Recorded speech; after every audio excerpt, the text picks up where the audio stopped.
Subscribe کیجئے ہمارے channel شاہد رضا اشرفی official کو اور بیل آئیکن کو پریس کیجئے جس سے آپ کو نئے نئے ویڈیو کی نوٹیفیکیشن ملتی رہے۔ تو ناظرین السلام علیکم ورحمۃ اللہ وبرکاتہ۔ آج کا بیان حضرت شاکر علی نوری کا بیان رہے گا، بہت خاص بیان ہونے والا ہے، تو پورا ویڈیو ضرور دیکھیں اور بیان کو ضرور سنیں اور اس پر عمل بھی کریں۔ تو چلیے بلا تاخیر بیان شروع کرتے ہیں۔ سے وقت میں ایک تصور آج آپ کو دینا چاہتا ہوں، اور یہی تصور قائم کرنے کے لیے اللہ عز و جل نے ماہ رمضان المبارک کے روزے فرض فرمائے۔ شومی قسمت کے ایک عظیم مہینے کے آنے کے بعد وہ تصور صبح صادق سے لے کر غروب آفتاب تک تو اس ماہ مبارک میں رہتا ہے، اور اس ماہ مبارک کے گزرنے کے بعد وہ تصور بھی امت مسلمہ کے دل و دماغ سے نکل جاتا ہے، اور اس تصور کے نکلنے کا نقصان سب سے بڑا یہ ہوتا ہے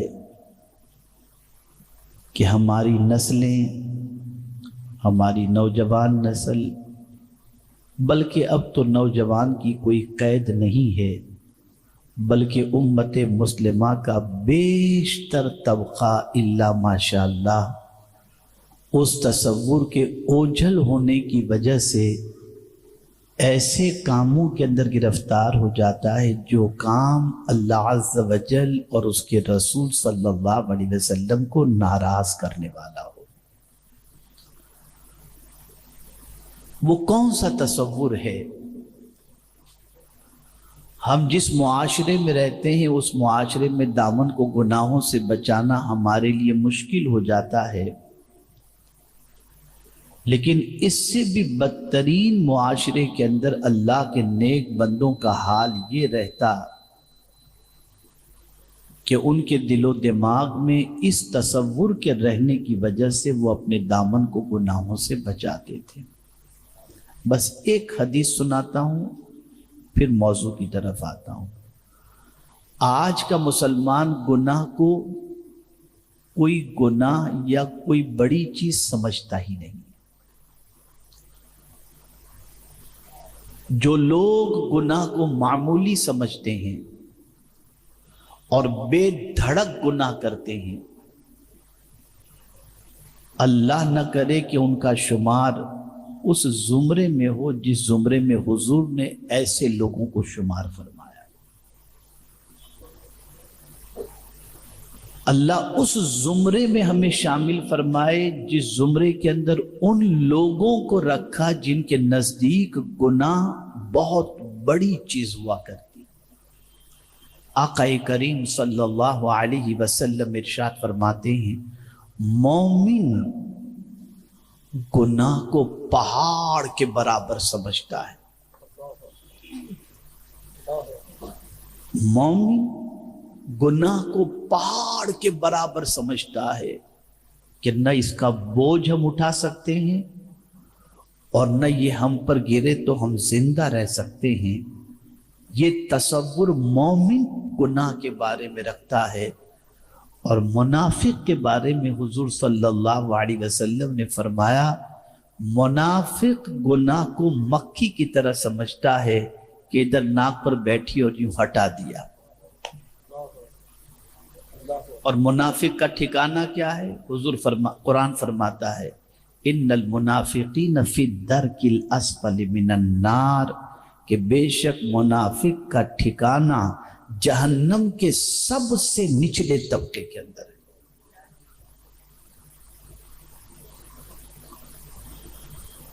میرے پیارے آقا صلی اللہ علیہ وسلم کے پیارے دیوانوں، انسان گناہ کے دلدل میں ڈوب چکا ہے، بلکہ اگر میں یہ کہوں تو غلط نہ ہوگا کہ آج کے دور کے اندر گناہ کرنا ایک ضرورت بنتا جا رہا ہے،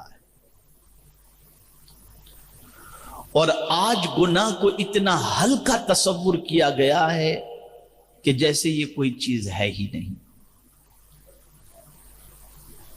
اب میں آپ کو سمجھاتا ہوا چلوں، آدمی گناہ بے دھڑک کیوں کرتا ہے؟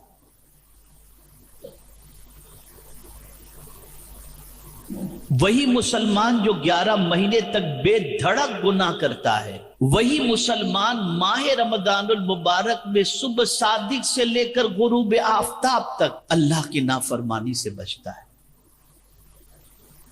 جو 11 مہینے تک اللہ کی نافرمانی سے نہیں بچتا، وہ ماہ رمضان المبارک میں صبح صادق سے لے کر غروب آفتاب تک اللہ کی نافرمانی سے بچتا ہے۔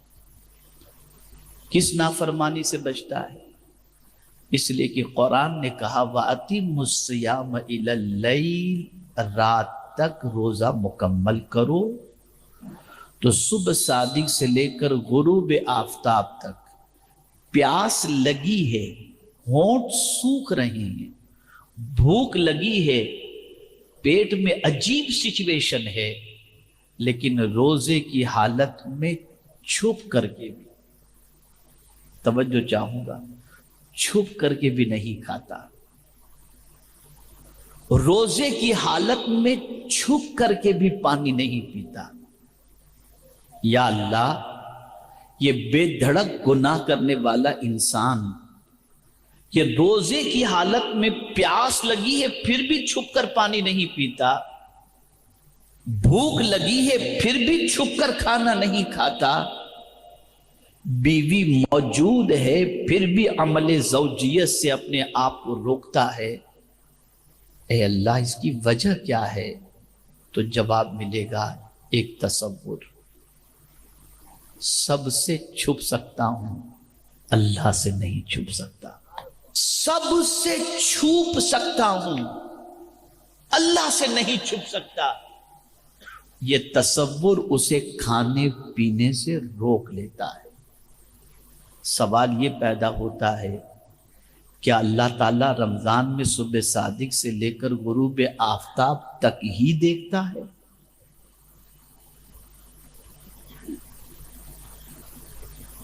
بس اس تصور کو ذہن میں رکھو، وہ ہمیشہ سے دیکھتا ہے اور ہمیشہ دیکھتا رہے گا، اس سے کوئی نہیں چھپ سکتا، اس سے کوئی نہیں چھپ سکتا۔ اسی کو قرآن نے کہا ان اللہ کان علیکم رقیبا، بے شک تمہارا رب دیکھنے والا ہے۔ کہاں جا کر گناہ کرو گے؟ کس جگہ جا کر؟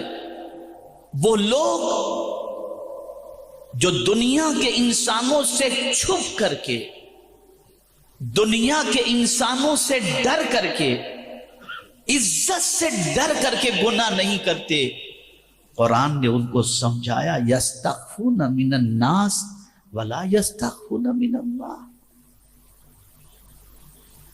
لوگوں سے تو چھپ سکتے ہو، اللہ سے نہیں چھپ سکتے، اللہ سے نہیں چھپ سکتے۔ کہاں جا کر گناہ کرو گے؟ کس جگہ جا کر کے گناہ کرو گے؟ کون سی چیز اللہ کی نظر سے اوجھل ہے؟ تو حضرت لقمان نے اپنے بیٹے کو اس کے حوالے سے فرمایا یا بنی انہا ان تک مثقال من حبۃ او خردل فتکن فی صخرۃ او فی السماوات او فی الارض یأتی بها اللہ او کما قال۔ اے میرے بیٹے، کیا باپ تھے، اللہ اکبر۔ آج کے باپ کے پاس بیٹے کو نصیحت کرنے کا ٹائم ہی نہیں ہے۔ وہ کیا باپ تھے کہ حکمت بھری باتیں اپنے بیٹے کو بتاتے تھے، اور کیسی حکمت بھری بات کہ ان کی حکمت بھری بات کو اللہ نے اپنی کتاب کے اندر جگہ عطا فرمائی۔ فرمایا میرے بیٹے، کہیں بھی کسی بھی جگہ، پہاڑ کی بلندی پر، پہاڑ کی غار میں، کہیں بھی جا کر کے تم اللہ عز و جل کے ارشاد کے خلاف کام کرو یا کچھ بھی کرو، اللہ عز و جل سب تمہارے سامنے پیش کر دے گا، سب سامنے حاضر ہوگا۔ ارے بھائی، اعمال تو چھوڑیے، یہ دل کی جو بات ہے نا، دل کے اندر جو چھپا ہوا ہے جسے کوئی نہیں دیکھتا، قرآن کہتا ہے یومئذ یصدر الناس اشتاتا لیروا اعمالهم۔ آپ ذرا سوچو، کیا صرف قرآن شریف پڑھ لینا یا قرآن شریف کو سینے سے لگا لینا یا قرآن شریف کو چوم لینا یا قرآن شریف کو دیکھنا، کیا اسی لیے قرآن نازل ہوا؟ نہیں، قرآن تو اس لیے نازل ہوا کہ اس پر عمل کرو، اور جو اس کتاب پر عمل کرتا ہے اللہ عز و جل اس پر رحم و کرم کی بارشیں نازل فرماتا ہے۔ خود قرآن کہتا ہے وَهَذَا كِتَابٌ أَنزَلْنَاهُ مُبَارَكٌ فَاتَّبِعُوهُ وَاتَّقُوا لَعَلَّكُمْ تُرْحَمُونَ، یہ ایک برکت والی کتاب جس کو ہم نے نازل کیا، اللہ اکبر، اس کی پیروی کرو، اللہ سے ڈرو، اس امید پر کہ اللہ تعالیٰ تم پر رحم و کرم کی بارشیں نازل فرمائے۔ اس امت کی سب سے بڑی غلطی یہ ہے کہ سب سے یہ امت ڈرتی ہے، رب سے نہیں ڈرتی۔ کہاں چھپ سکیں گے ہم؟ گناہ کرنے کے لیے ماں باپ سے چھپ سکتے ہو، رشتہ دار سے چھپ سکتے ہو، دوست سے چھپ سکتے ہو، احباب سے چھپ سکتے ہو، بزرگوں سے چھپ سکتے ہو، سوسائٹی سے چھپ سکتے ہو، اللہ سے کہاں چھپو گے؟ بلکہ اللہ نے فرمایا ان اللہ لا یخفی علیہ شیء فی الارض ولا فی السماء، جو چیز بھی زمین و آسمان میں ہے کوئی چیز بھی اللہ سے چھپی ہوئی نہیں۔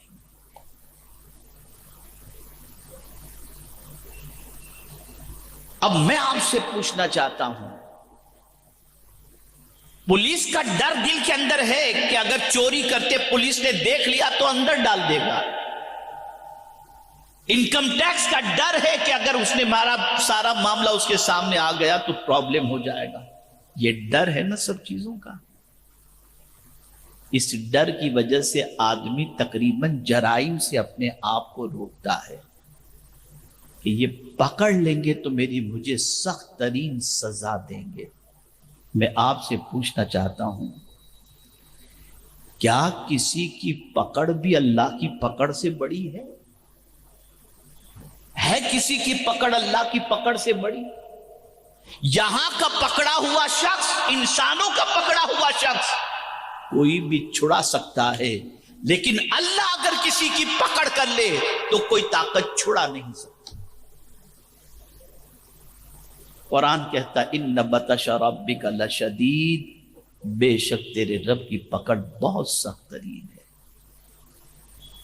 اے رسول اعظم صلی اللہ تعالی علیہ وسلم کے پیارے دیوانوں، کہیں بھی ہم رہیں، کسی بھی جگہ پہ رہیں، کسی بھی تنہائی میں رہیں، کسی بھی مجمع میں رہیں، کسی بھی غار میں رہیں، کسی بھی ہل اسٹیشن پر رہیں، کسی بھی ملک میں رہیں، جو کچھ بھی ہم کرتے ہیں اس سے اللہ بے خبر نہیں۔ واللہ بما تعملون خبیر، جو کچھ تم کرتے ہو اللہ خبیر ہے، جاننے والا ہے،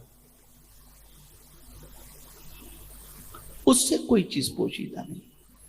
مسلمانوں، حیرت کی بات ہے، زندگی خدا دیتا ہے، رزق خدا دیتا ہے، آنکھوں میں دیکھنے کی طاقت خدا دیتا ہے، سننے کی قوت خدا دے رہا ہے، بولنے کی طاقت خدا دے رہا ہے، چلنے کی طاقت خدا دے رہا ہے۔ کتنے افسوس کی بات ہے کہ جو اتنا سب کچھ دے رہا ہے اسی کے سامنے انسان گناہ کرتا ہے، اسی کے سامنے، اس کو قرآن نے مینشن کیا بَلِ الْإِنسَانُ لِيَفْجُرَ أَمَامَهُ، بلکہ انسان اسی کے سامنے گناہ کرتا ہے، وہ دیکھ رہا ہے اور بندہ گناہ کر رہا ہے، اس لیے کہ اس سے تو چھپ نہیں سکتے۔ ہم کہیں بھی رہیں، قرآن کہتا ہے وَهُوَ مَعَهُمْ، وہ ان کے ساتھ ہے۔ کہیں فرمایا وَهُوَ مَعَكُمْ أَيْنَمَا كُنْتُمْ، وہ تمہارے ساتھ ہے، تم جہاں کہیں بھی ہو،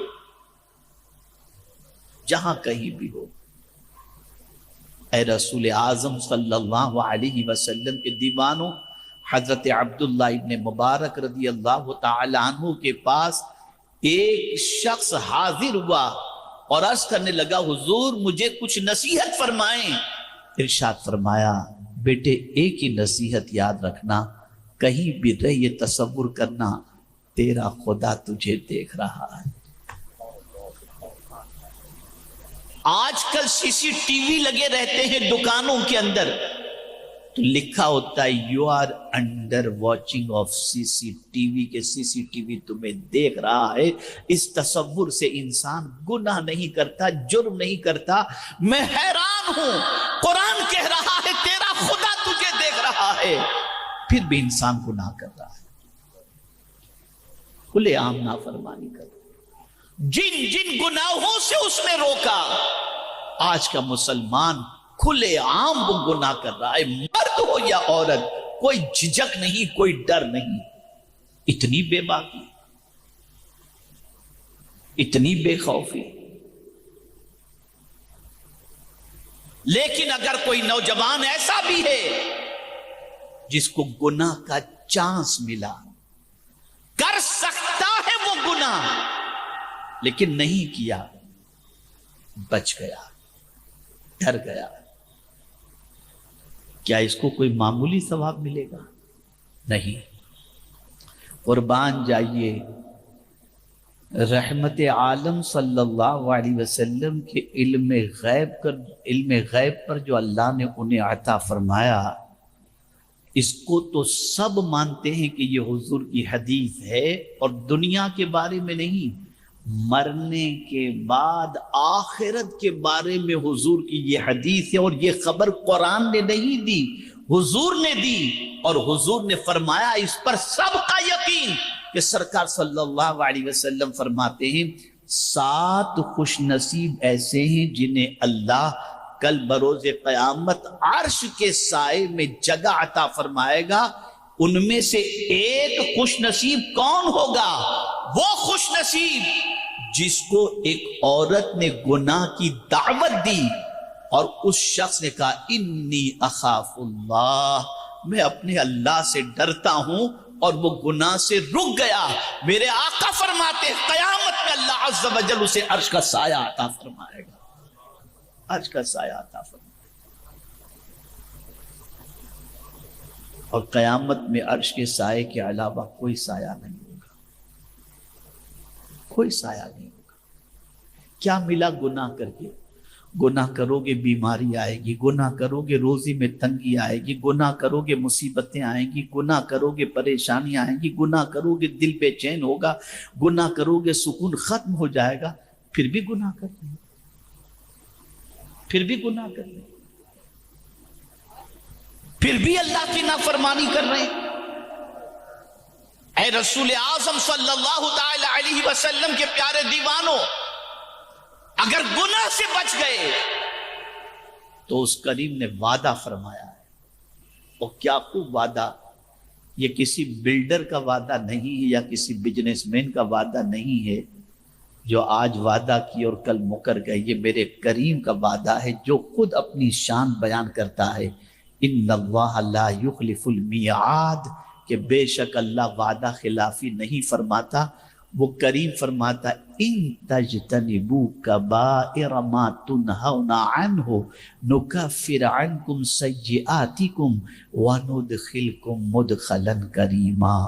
اللہ فرماتا ہے اگر تم بڑے گناہوں سے بچے، رک گئے، پرہیز کیا تم نے بڑے گناہوں سے، ہم چھوٹے گناہوں کو مٹا دیں گے اور عزت والے گھر میں تمہیں داخل کر دیں گے۔ اور وہ عزت والا گھر کون سا ہے؟ وہ جنت ہے۔ جہاں نیکیوں سے جنت ملتی ہے وہاں گناہوں سے بچنے پر بھی جنت ملتی ہے۔ آج ہم شکایت کرتے ہیں روزی بڑی تنگ ہو گئی، طبیعت یہ ہو گئی، یہ مسئلہ ہو گیا، بس ایک چیز کرو، گناہ چھوڑ دو، گناہ چھوڑ دو۔ اور جب گناہ کا خیال پیدا ہونا تو صرف اتنا سوچ لو اللہ دیکھ رہا ہے، اللہ دیکھ رہا ہے، وہ اللہ۔ اور جب گناہ کا خیال پیدا ہونا تو صرف اتنا سوچ لو اللہ دیکھ رہا ہے، اللہ دیکھ رہا ہے، وہ اللہ جس کے دست قدرت میں سب کچھ ہے، وہ پروردگار جس کے ہاتھ میں زندگی بھی ہے اور موت بھی ہے، جس کے دستے قدرت میں عزت بھی ہے اور ذلت بھی ہے۔ اے رسول اعظم صلی اللہ علیہ وسلم کے دیوانوں، اللہ کے دیکھنے ہی کا تصور زندگی بھر کے لیے ہمارے اندر پیدا کرنے کے لیے اللہ عز و جل نے روزے کو فرض فرمایا کہ صبح صادق سے لے کر غروب آفتاب تک ایک تصور انسان کے دل میں ہوتا ہے، تھکا ہوا ہے، بھوک لگی ہے، پیاس لگی ہے، چھپ کر کے بھی پانی نہیں پیتا، اس لیے کہ وہ جانتا ہے میرا خدا مجھے دیکھ رہا ہے۔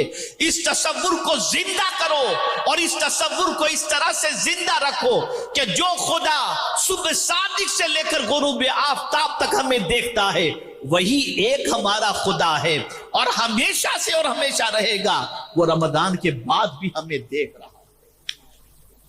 اگر اس تصور کو ہم نے قائم کر لیا، اس تصور کو ہم نے زندہ رکھ لیا اور اس تصور پر ہم قائم رہے، قدم پھسلنے سے بچ جائیں گے، گناہ کی دہلیز پر جانے سے انسان رک جائے گا۔ آئیے ایک حدیث شریف عرض کر کے میں اپنی گفتگو کو اختتام کی طرف لے چلتا ہوں۔ صحابہ کی سوچ دیکھو، جو لوگ گناہ کو ہلکا سمجھتے ہیں ذرا صحابہ کی سوچ دیکھیں۔ ایک صحابی رسول اعظم صلی اللہ علیہ وسلم کی بارگاہ میں حاضر آئے، عرض کرنے لگے یا رسول اللہ صلی اللہ تعالی علیہ وسلم، مجھ سے گناہ سرزد ہو گیا، کیا میں توبہ کروں تو میرا مولا مجھے معاف فرما دے گا؟ آقا کریم صلی اللہ علیہ وسلم نے فرمایا ہاں سچی توبہ کر لو، اللہ معاف کر دے گا۔ انہوں نے توبہ کی۔ آقا کریم صلی اللہ علیہ وسلم کی بارگاہ میں توبہ کے بعد انہوں نے سوال کیا یا رسول اللہ صلی اللہ تعالی علیہ وسلم، جب مجھ سے گناہ ہوا تو کیا میرا مولا مجھے دیکھ رہا تھا؟ آقا کریم صلی اللہ علیہ وسلم نے فرمایا ہاں، اس سے کوئی چیز پوشیدہ نہیں، بس اتنا سننا تھا۔ انہوں نے ایک چیخ ماری اور ان کی روح جسم سے پرواز کر گئی۔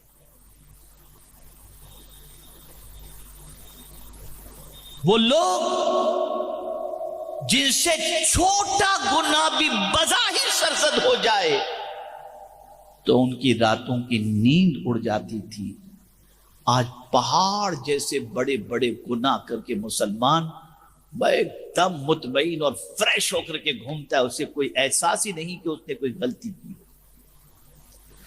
جب کسی قوم کا مزاج ایسا بن جائے اس قوم کو پھر اللہ عزت نہیں دیتا۔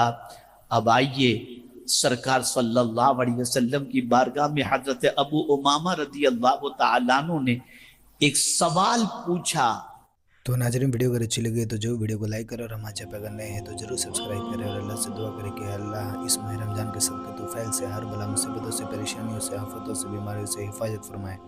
تو چلیے ملتے ہیں اگلی ویڈیو میں، تب تک کے لیے السلام علیکم ورحمۃ اللہ وبرکاتہ۔ ویڈیو اچھی لگے تو ہمارے ویڈیو کو لائک کریں اور ہمارے چینل کو سبسکرائب کریں۔ شکریہ۔